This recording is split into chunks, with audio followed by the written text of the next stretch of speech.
Welcome back into ATL Day Ones with Jarvis and Tenitra. We are continuing our around the NFC look. Now we stand right back at home with our main man, Aaron Freeman, part of Locked On Falcons. About to give you some good juice about what's going on with the Falcons as we get ready to head to training camp. It's about to get ready to go down. But before we do that, I have to tell you about my friends over at Dave. Dave app is something that, we need in these times. We got to have in these times because you know what? Gas is high and it is so high, but it's going down just a little bit. But, just in case you may need a little help and level with me here, because maybe you could only afford just a few gallons of gas or tank. Or, to save the date and you're wondering how you're going to afford a gift, Dave can help. All right. Now, what you need to do is you need to go download the Dave app from the App Store right now. That's DAVE. You can get it from your Google Play Store. I don't mess with iPhone, so I'm gonna say the Google Play Store, and help them, and you can find this app, right? You can sign up for an extra cash account and get up to $500 instantly. For terms and conditions, go to dave.com/legal. That's dave.com/legal. Instant transfer fees apply. Banking provided by Evolve is a member of FDIC. Your future gas tank and yourself will thank you.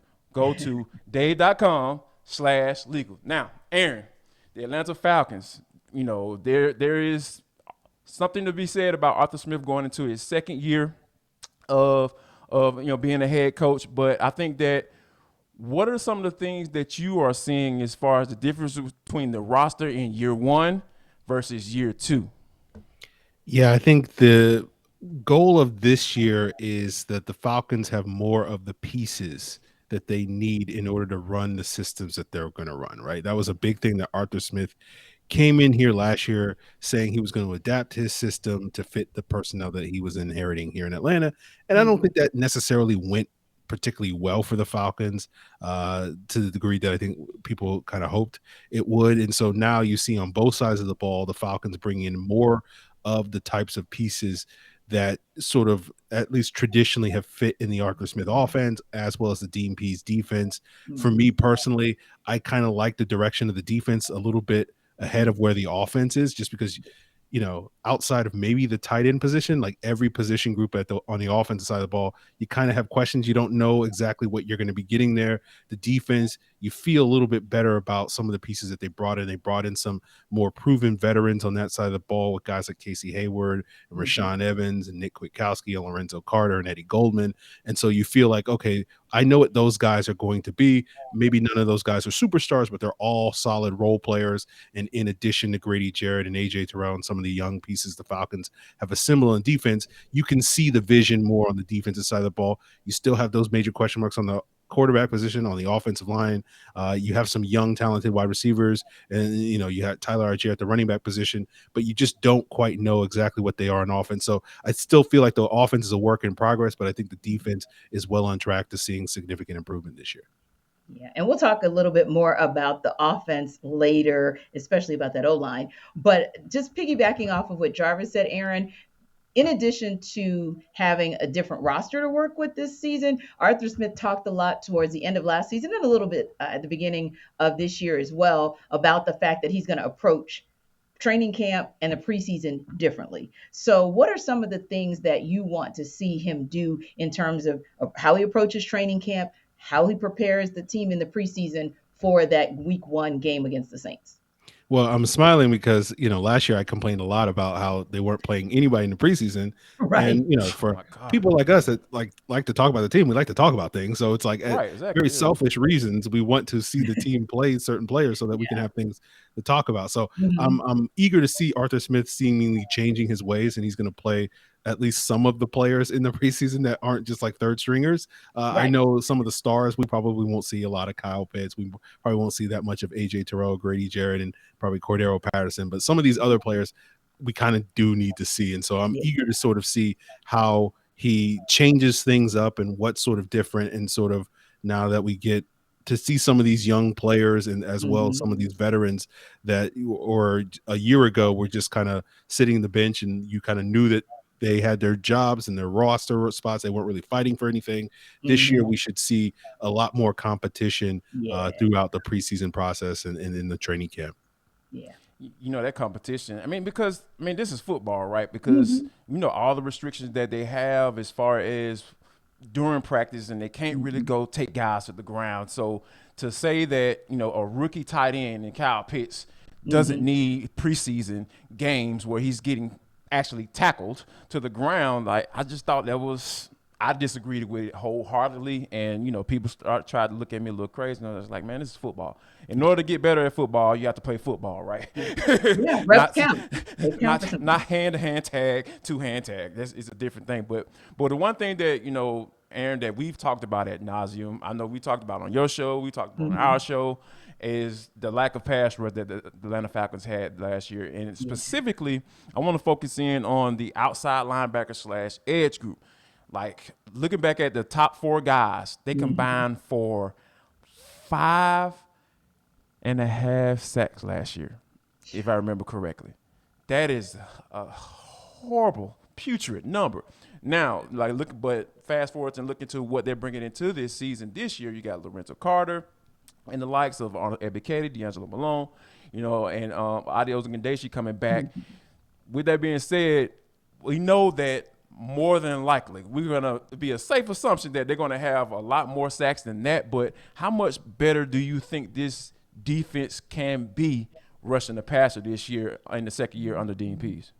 I think it should be significantly better, but obviously, given that they were the worst team in the league last year, they can only go up there. I Right. saw a stat the other day that they were like the least amount of pressure from any team in like the last like 8 seasons or something like that. Breaking all And type of so records. it's one of those things where like yeah, like they obviously have to be better than that. Mhm. The question is going to be how much better, and I think they'll I feel like right now I'm kind of projecting them to break 30 sacks this year. So I feel like, a lot of that will be from that edge rusher group where you Mhm. can have a guy like Lorenzo Carter who could probably give you a half dozen sacks. Hopefully Arnold Ebiketie can come off the bench and give you sort of a half dozen sacks as well. And then you have D'Angelo Malone and Adio Ogundeji also contributing as well off the bench. So I feel like, 30 sacks isn't a whole lot Right. compared to, the better teams in the NFL, but from 18 sacks a year ago, that's a huge improvement for the Falcons. At least that's a Mhm. pass rush that is NFL caliber, which was Yeah. not the case a year ago. Yeah. And you speak of numbers that really can go anywhere, can't go anywhere but up. To me, it's also the run game because when I look at 1,442 yards, I'm thinking to myself, that's one back for most teams. Just real talk. So one of the things that I was wondering about is this: everybody's talking about the battle at QB for QB1, right? And everybody's talking about the fact that, hey, whoever is under center will have a wide receiver room and an incredible tight end room as well, right? So my question and my focus is really on what of the run game? What's that run game going to look like? And we know where there are holes on that O line, but what is it that we really need to see out of that O line? Who needs to step up so this can actually be a complete and fully functional offense as opposed to the one dimensional offense we saw last season?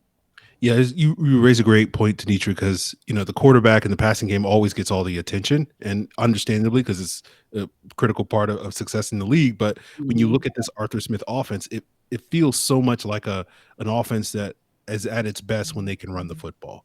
And we saw Yes. that last year where they really struggled in that regard, and that some of that is owed to the poor play of the offensive line. That Mhm. being able to run the football on early down so that they wouldn't get into these third and long situations, to avoid those problems last year.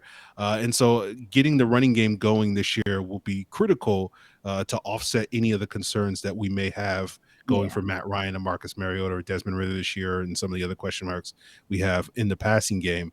And it's tough to be super optimistic because the Falcons didn't really change their offensive line. And so the only really change that we had this offseason was we replaced Mike Davis with Tyler Algier.